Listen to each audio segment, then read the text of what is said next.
Hello, welcome to Beach View, our podcast about all sorts of things and stuff.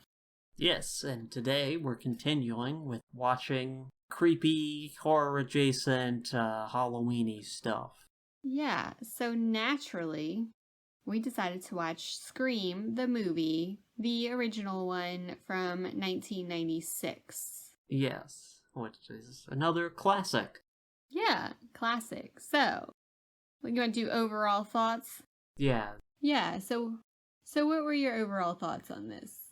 Well, I'd seen this before. It's been a while, though, so, I remembered who one of the killers was, and I remembered that there was a second one, but I didn't remember, who that was. Yeah. So it's there's a mystery at the center of this that, I already knew the answer to. Mm-hmm. I mean, not that it's not, it's not exactly a secret. They just kind of throw you off. Yeah, it was a decent film. There was some good comedy bits.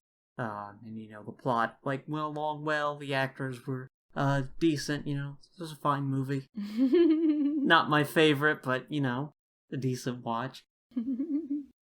What's your favorite scary movie? You should have introed with that. I should have. I didn't. Anyway. Yeah, I agree with that. So I saw this when it first came out. So, I was a kid. This movie had such a chokehold on me. I thought it was so creepy, when I first saw it. And it scared me. Where I was creeped out by anyone wearing masks, yeah, it was just really creepy. And I didn't even because of course people dressed up that next Halloween as the Scream thing, and I did not like that. I thought it was creepy. Yeah, it totally creeped me out when I first saw it. Watching it again, and I've seen it probably a couple of times, but like you, it's been several years. So I didn't remember it, and I honestly avoid scary movies. So I'm just now kind of getting back into them. But for this one, it was not watching it again now. It was not scary to me. You still had the suspense and kind of creepiness. Mm-hmm. I mean, there were definitely a few times where I was but it wasn't like it was when I was a kid, obviously. So I was actually pleasantly surprised that I wasn't all creeped out. But like you, I remembered one of the killers and did not I was pretty sure the other one was the partner in crime, but I wasn't positive, and there were a lot of things that I did not remember about it. So it was nice to rewatch it again, and I thought it was I think it's a good classic horror film. Which is kind of funny because I think of classic horror films from way back, The Exorcist or Poltergeist and The Shining, those old classic films. So this, to me, is kind of funny that this is now considered a classic horror film. Yeah, well, I mean, it spawned a series in its own right and has been influential. Yes. And, it's exactly. Also meta comedy because it's always referencing the genre it's in, and it's aware of the conventions of it, and it's constantly bringing up this or that other horror movie, which I like. Do you like that about it? I mean, it didn't bother me here, but generally I don't like that kind of comedy. I kind of liked it in this one, because the whole time they're talking about scary movies. I don't know, I enjoyed that part of it. So yep. All right. Well, I'll get into the plot synopsis. All right. Yeah, you're doing it this time. Yeah, I'm a little nervous. So, first of all, we start off in a little town called Woodsboro, California. It's evident near the start of the film that this is kind of a secluded, kind of out of the way little town. And we start off with a high school student, Casey, who is home alone. Of course, the doors are unlocked. Why not? And she gets a phone call from someone she thinks just has the wrong number, and they sound all creepy and they're like asking her questions. And she like, hangs up with the person a few times and they keep calling back. So then she starts like getting like real creeped out. Basically, they start discussing like horror films, and then the caller like starts being like threatening and like real creepy. And then we see the first victim. The caller has her boyfriend Steve like tied up on a chair like on the back patio, and he's basically like playing a game with her on the phone, and it's like terrorizing her. She tries to get away, blah blah blah. We see like the killer in the costume, the Scream costume with the mask that has like the ghost face, and like the cloak. And this is like the first killings in the movie. So the girl and her boyfriend end up being killed. This is where like the meta content starts, because he's asking her about like Friday the 13th, and she's like, I've seen it 20 times. And they talk about like scary movies like right from the start. So the news media like comes out in full force because these two teenagers from the local high school were killed. So we see the protagonist Sydney Prescott like going to school the next day, and there's all these like news media and police around, and they're like, what's going on? So the whole city finds out, and they allude to Sydney's mother's horrific murder from the prior year. They said, this is the worst or most gruesome whatever like killings since her mom's death. So we don't understand that right away, but we know it has something to do with someone close to her. Anyways, so as we get into it, we see, okay, so the protagonist has a boyfriend, Billy, who's real creepy from the start. He's got super greasy hair. That's just a detail that I was like, gross. Why is his hair so greasy? Wasn't that the style back then? Yeah, that's exactly what Travis said. He's like, that was the style. And I was like, yeah, for some people, it's still great. Anyways, so we see that like the protagonist, Sydney, and her boyfriend, Billy, like he's trying to move their relationship along, and she's kind of like stagnant, and it all has to do with like her mother's murder that she was traumatized by, okay?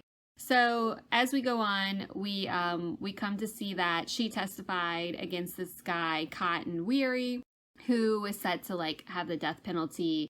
And the reporter, like who shows up for these new murders, she's like it's played by Courtney Cox, and she is kind of like a tabloid journalist. And we see that Sydney has some beef with her because of the way she reported on her mother's murder, and she wrote a book, and that she thinks that that Sydney incorrectly identified the murderer, Cotton Weary.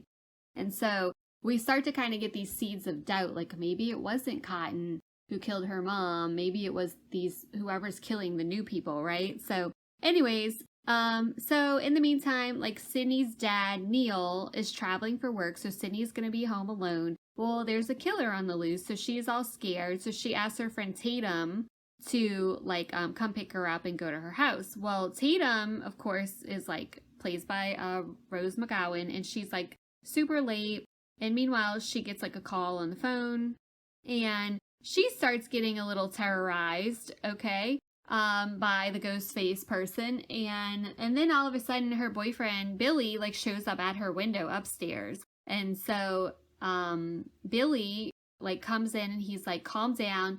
She's like all scared because somebody was chasing her, obviously with a knife, and Billy drops a cell phone. And so she's like, oh my gosh, you have to remember during this time, 1996, like nobody had cell phones basically, except for like maybe rich people. So so she was like, why do you have a cellular? Which that was another funny thing to me. They kept calling it a cellular and not just like a cell phone. Every reference, I don't know if you noticed that. Yeah.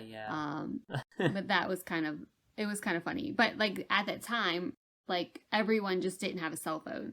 So she was like, oh my gosh, it's him. The police come, they arrest him. She's like, sure, it's him. And then as the night goes on, they realize this, or I guess it's the next day, the cell phone company like gives them the records, like nobody called from that phone. Anyway, so as it goes on, like he's like basically let off the hook. So as we're going, okay, and I forget to mention that the sheriff or a sheriff's deputy, Dewey, is Tatum's brother, so the best friend's brother. And he's a real like joke as a police officer. Nobody takes him seriously. Anyway, he's like, investigating this and staying close to Sydney and Tatum, so to keep a watch on them. Anyways, eventually we find out the calls were traced from Neil, Sydney's father's phone. So this is like questionable because they also like can't get in touch with Sydney's father. Like he was out of town on business. He told her what hotel he was staying at and they just cannot find him. So they're like real suspicious of Sydney's dad. And then they start thinking, well, did Sydney's dad actually kill her mother a year ago? Anyways, so Billy is released from jail, or I guess from like his holding cell, whatever. He encounters Sydney at school. Oh, and let me not forget that while he was being held, Sydney receives a call at Tatum's house from the creepy voice person, okay? So they're basically like they're terrorizing her at somebody else's house. Okay, so then she's like, oh, well, it couldn't have been Billy because he was being held in jail. Anyways, we go on. So they're back in school the next day. Billy shows up and kind of scares her. Like, there's this creepy scene in the bathroom where she thinks she's alone, but then, like, the Ghostface killer shows up. Like the rapper? Yeah, Ghostface killer. Yes. And all this stuff is, like, kind of happening to terrorize her and to terrorize, like, people at school. Principal Hembry, which is played by Henry Winkler, which I love Henry Winkler.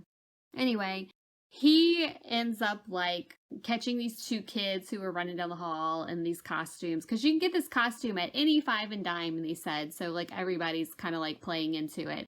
The kids at school are not taking these killings seriously. They announce that they're suspending school and they have a curfew for everyone. And the kids are just like excited that they're out of school. So they do not care whatsoever that a killer's on the loose, okay? So they decide, Tatum and like the other group of friends decide that they're having a party that night because they're, off of school. So Tatum's boyfriend, Stu, hosts a party, and Stu's real creepy. Let's not forget about that. So yeah, this group of friends are like the guys are super creepy. So you're questioning like all the guys. One is like a major movie fanatic, and he loves like horror movies. He works at a video store. And so like we're kind of like, ooh, is he just being extra creepy? Stu is just like, I don't know how to describe, a goofy kind of creepy dude. He's goofy and he's always making just like tasteless jokes. Yes, like he's just so goofy. He's played by Matthew Lillard. And then Billy, who's played by Skeet Ulrich, is, the greasy-haired, creepy boyfriend. Anyways, so Stu hosts a party, and, of course, at his secluded home, because why not? So they convince Sydney to go, even though she's real creeped out. She's like, well, I guess, I think she's thinking, I'll be around people, it'll be fine. And Dewey, the deputy, is around, just kind of keeping a close eye on things, as well as the tabloid journalist, is like hanging out. So anyways, like she's just trying to get film, like no matter what. And then, it's clear that Dewey has a crush on her. And so she's trying to use him to get like footage. Anyway, all this stuff goes on. So they're watching scary movies, of course, like at the party. At one point, Stu asks Tatum to go get him some more beer. So she goes into the garage. She is accosted by Ghostface, who ends up like chasing her around the garage. She tries to escape through the cat door, and of course she can't really fit through, so she's like halfway in, halfway out. Ghostface guy opens the garage, and she basically gets her skull crushed because she's hanging through the cat door on the garage. So she's dead. Nobody notices for a very long time that she's not there and that she's hanging from the garage, which is super goofy. Anyways, at some point, like I forget the video guy, like the dude who's obsessed with scary movies. I forgot his name. I don't know. Well, anyway, so the video guy is like pausing the movie and he's like, y'all, here are the rules of horror films. You know, you never do this, you never do that. Like, you never drink or do drugs, like, you know, all this different stuff. And so it's just kind of like a goofy little, like, if we were in a horror movie, because they are in a horror movie. Anyway, meanwhile, Billy gets to the house. He decides to, like, you know, have a talk with Sydney, or I guess Sydney decides to have a talk with him. They go upstairs. They're, like, hanging out upstairs. We'll leave it at that. And, like, he, like, convinces her to, like, go further in their relationship. And so they're hanging out upstairs. Meanwhile, Deputy Dewey and Gail, the reporter, they're, like, walking down the street because there was a report of, like, a car that was, like, in the bushes or whatever. So they're walking down the street. They discover that it's Neil's car, okay? So they're like, oh, Neil was supposed to be out of town. Now his car's here, and his phone records were, like, linked to calling these people. And so they're like, what if Neil is here trying to kill everybody? So anyway, so stuff starts happening at the house. People are getting killed. Gail's cameraman, Kenny, is in the van. Like, they put a camera, like, in the house, like, hidden, kind of. And he starts seeing, like, the Ghostface guy, like, on the camera. And so he's trying to, like, you know, he doesn't really know what to do, I guess. Anyway, meanwhile, Ghostface is out and about, like, stabbing everybody, trying to kill them. And let's see, Gail was attempting to, like, run away, and she's knocked unconscious. And let's see. Oh, she tries to run away in the van. Yep. She's knocked unconscious. There's a lot of, like, chase scenes in this with the Ghostface guy, like, basically, like, murdering everybody. Sydney, like, goes back in the house. She's, like, trying to run. She encounters, like, when she's going up to the house, Stu and Randy are outside. Randy's the video guy. And she's like, I don't know who the killer is. She locks them both out. Let's see. Okay, so then, like, Billy comes back and he's, like, supposedly wounded. Oh, by the way, when they were up in the room, like, Ghostface shows up and, like, apparently kills Billy. However, he wasn't really killed, so he shows back up, right? He's got, like, blood on his shirt and all this stuff, but he's fine. So Billy comes down, he lets the others, like, inside, and then, like, shoots him in the shoulder, and, like, he reveals himself as the killer, which we all kind of knew because he's, like, super creepy. Yeah. Anyways, yeah. So you're like, yeah, that tracks. And then so then Billy starts saying, like, oh yeah, by the way, I killed your mom because she apparently had an affair with his father and caused his mom to leave. So he's got this poor, like, abandonment, like, vendetta against her family. So they also show that they have Neil, Sydney's dad, like, tied up and, like, duct tape over his mouth and stuff. So they have Neil, and they're, like, you know, threatening to kill them both. They're going to make it look like Neil did it. So then we discover that Stu is his accomplice. They're going to make it look like Neil did everything. So what they're going to do is, their grand plan is to stab each other so it looks like they were victims as well. So they take turns stabbing themselves in the stomach, and they think, like, the police are going to get there before they die and, like, save them. And they're going to kill Sydney and make it look like Neil did it, and then have Neil make it look like he killed himself. So all this is happening. Meanwhile, Gail, which we don't know, regains consciousness, okay? Comes back, grabs the gun, tries to shoot him, but doesn't because the gun's safety's on and she didn't know. So then Billy and Stu are like doing their antics somehow, like they're trying to kill everybody again. And then Sydney ends up grabbing the gun and shoots him. So Gale like saves Sydney. Wait, what happens? Sydney disappears while they're dealing with reporter with lady. Gale? Yeah. Okay, Sydney disappears. Okay, and then like Neil disappears. Okay. And then as Gale is about to like get hurt, right? Sydney reappears. She calls and shoots him. No, she doesn't have the gun yet. Oh. Okay. She calls them and has their voice changer and is like doing the thing back at them, and then she shows up like, wearing we're gonna play a little game. Ghostface thing, shows and up wearing impales the one with the umbrella, and then I forgot about one of them rolls over to the TV, and she smashes his head in with the TV. She smashes the TV. Very poetic. He's mimicking the movies, and the movie kills them. Yeah, and then Billy is like not dead. They think he's dead. He's not dead.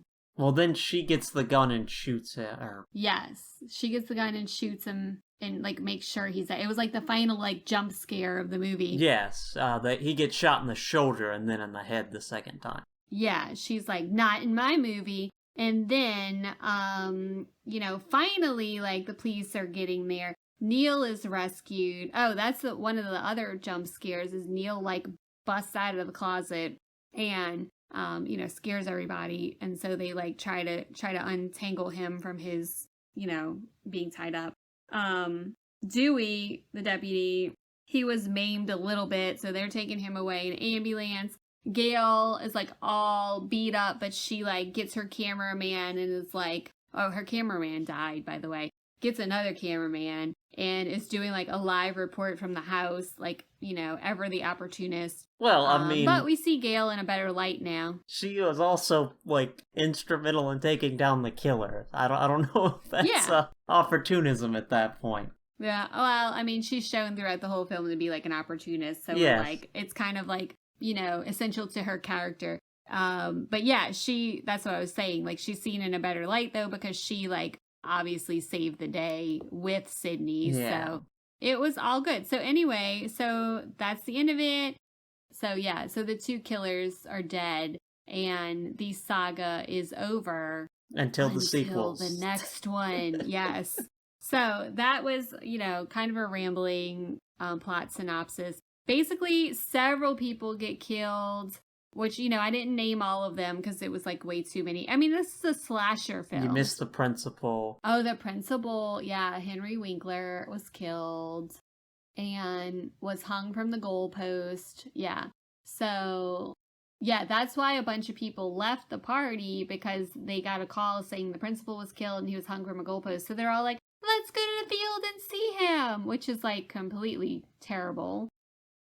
So, yeah, that's it. Yep. In a nutshell. So, there are a few things that kind of annoyed me. One of them is the whole stupid cop trope. So they like show Dewey as being just like absolutely incompetent, like the super young guy who's a police officer who's trying to get respect and nobody respects him. But they make him like super dumb, and they're all these things, like they're always eating donuts. Like it's these like stereotypical like dumb cop things.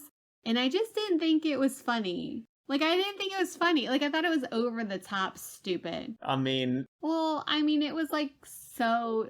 It was so silly. Like, it was just kind of like, like, he's so incompetent, like, and just always, like, eating a donut for breakfast, even when he's at home. Like, it was, like, the whole, like, I just thought it was really silly, I don't know. I mean, it's trading in, like, sort of, horror tropes and stereotypes, I think. Like, that feels appropriate for the kind of movie they're making. I just thought it was, like, a little dumb. I mean, you think that part's dumb and not, like, the rest of the movie? Well, the whole movie's dumb, but, like, that part I didn't think added to it at all. Like, like, the other parts, it's like, I liked how it was, like, they're like, if we were in a scary movie, you know what I mean? Like, I thought that was goofy, but it was like, you know, makes the whole film. And, like, you know, of course, they're like really goofy stereotypes throughout the whole film. You know, I thought Neve Campbell's character, Sydney, like, she was just like this overly innocent kind of portrayal of her. Like, I didn't really like that either. Well, until the end where she symbolically takes on the role of the killer, mimicking his actions. Yeah, I didn't mind that part. Such as wearing the costume and doing the voice changer bit before killing them. Or taking the gun from, what's her name, in the doorway, reminiscent of the way her boyfriend had previously taken the gun from her. Yeah. See, it's a parallelism. Yeah, I like that kind of stuff. That didn't bother me, but yeah, I thought it was good. Like, watching it again, like I said, was fun because it was like, okay, this is definitely like a classic slasher movie. Like, I can see why I was scared, you know, when I first saw it, because I was a kid and I was like real creeped out. But like, I think like watching it now, it wasn't, you know, scary. It was more entertaining. Yeah. Yeah, and I mean, I remember people still wear that costume like, for Halloween. Well, they're still making the movies, I think. Like, I think they rebooted it one. again or something. Yes, they did. And there were like 4 Screams, and then they just did like a reboot in 2022, I think. Oh, okay. Was the other one. I knew it was recent. I didn't know how recent. Yeah, I haven't seen it, so I kind of want to watch it now. But I don't know, like, part of the reason why this wasn't scary to me is, like, when you look at the, like, again, I'm going to talk about, like, the graphic effects, like, you know, when they show Tatum, like, hanging from the garage, like, it's obvious, like, it's not a real person, you know what I mean? Yeah, like, it's a mannequin and they're not, like... Yeah, that's the kind of stuff that, like, doesn't make it as gross, because you're kind of laughing at like, this was like cutting edge back in the day. I think that's intentional. I think that was intentional. Like, that they're like, yeah, let's go for a cheesy effect for the corpse. Oh, I don't think it was intentional. It felt intentional to me. That felt like the kind of thing they would do. No, in 1996, like, I think it was meant to be like, yeah, no, I think it was meant to be this movie's serious. like all about the like cheese, you know, the like reveling in the genre stuff. I think that's supposed to be like this is obviously a fake mannequin, you know, like to reminisce to like older movies that have like kind of cheesy effects. I didn't think that. I thought it was supposed to be gory, because like it wasn't like a parody in 1996. No, you know what I mean? But like, it's not a parody, but it's having fun with it. I don't think it was intentional, though. Yeah, I think that's like, absolutely intentional. There's no way to me it's not. No, I think no. Mm-mm. Yeah, so those kinds of things, though, don't make it scary to me. Like, you know, it's better. So I don't know about the 2022 one. It might actually be scary to me. The only thing that's potentially scary in this movie is, I think, maybe the opening scene, which does play the, like, slasher elements fairly straight. Yes. Yeah, that's true. The opening scene is scary. Drew Barrymore is the one who plays that. I love the cast in this. I think they, like, casted this very well. Yeah, they do a good job. Yeah, and I'm naming all the actors because they were, like, real big back in the day, like, when this movie came out. They got, like, really popular, and but they never really did, like, a super ton after that. But, I mean, some of them did. But, yeah, I thought, like, Drew Barrymore's part was, like, perfect right at the beginning. Yeah, I think it was, like, really good. I kind of want to watch the rest of them now, but I am a little nervous that they're going to actually be scary, like, as time went on. I doubt that. Usually, I mean, maybe it's different for this, but usually horror movie sequels get more farcical as they continue on. Yeah, that's true. And this was one that's already, like, trying to have fun with it and not be too scary. So I do have a friend who was like, she said her daughter was getting really into like the series and she's watched all of them. And she's like, but I don't know if I should have let her watch it because she's 12. And I was like, well, if a 12-year-old can watch the whole series, then I can too. So I mean, So I'm like, yeah, I think it's making like a comeback. maybe. I mean, some kids love horror media, and they're probably better able to handle that sort of stuff than you are. Yes, than I do. Yes, exactly. But so the whole premise of the movie, though, like, I thought it was good. Like, I feel like it would be good as a book. Like, it would actually be more scary, like reading it. I don't know. This wouldn't work as a book. It's a movie about movies. Yeah, but I mean, it could be a book about books. I suppose, but you'd have to go for different references. Yeah, you definitely have to go for different references. But I mean, is the slasher a thing in books? I don't read enough books to know. yeah, there's definitely like slasher books. Yeah, I used to when I was younger. I read a lot of like horror books, but I tend to not now. But yeah, slasher is definitely like a genre. Okay. But yeah, I mean not so much as movies probably, but yeah. So I love that this is a classic now though, because like I said, I remember when it came out and it was like a big deal. And I think it's fun that like kids are getting into it again because of the reboot in 2022, no doubt. Yeah, probably. Yeah. So, I think that's cool. And I liked how it all wrapped up in like a nice little bow at the end, you know, where like she came back and was playing the game with them. Yeah. You know, did they ever they talked about what Billy's motive was, and then they said, well, like, what's your motive? Like to stew, basically. That's deliberate. I don't even remember. He doesn't have one. What did he say? Oh, he said peer pressure. Yeah. That's what it was. Because if you remember, in that, the conversation they have at the video store, where the, horror movie guy's like, you know, where they're talking about motive in horror movies, and he's like, it's the millennium, you don't need a motive, it's scarier if you, and then later on he's like, it's scarier if you don't have one. Like Hannibal Lecter, there's no reason why he's a cannibal. Yes, that's right. They did that whole little part about motive. I forgot about that. Yep. Yeah. I like that. I like how it's like, you know, alluding to what happened. Like, you know, they're following like the scary movie script, you know. I don't remember the sequel. I know I saw the sequel. I don't remember it at all. Oh, yeah, I've never seen that, and I'm not interested in it. I kind of want to watch them now. Yeah. You know, continue the whole spooky month. Maybe so, yeah.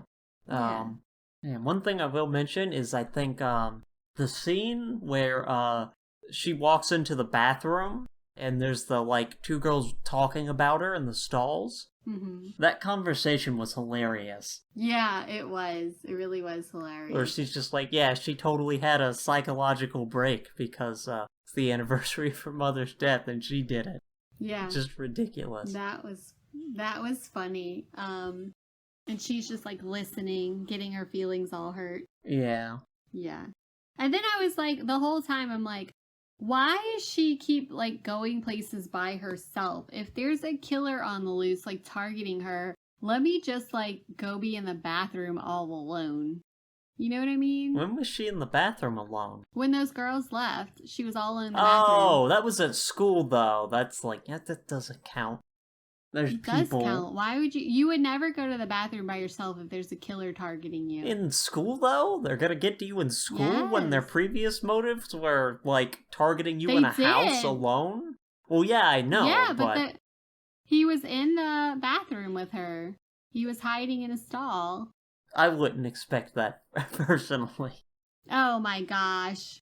No, you definitely expect that. Like, and she just kept like, I was like, why is she sitting home alone? Even though she had plans for her friend to come pick her up. Like, when her dad was out of town, I'm like, there's a killer on the loose, and you're just sitting home alone. Well, what else are you gonna do? And then she thinks it's her friend, Randy, like, pranking her when she gets the call. And she's like, I'm gonna call your bluff. I'm gonna go out on the front porch on my secluded house at night by myself. It was like, you're stupid.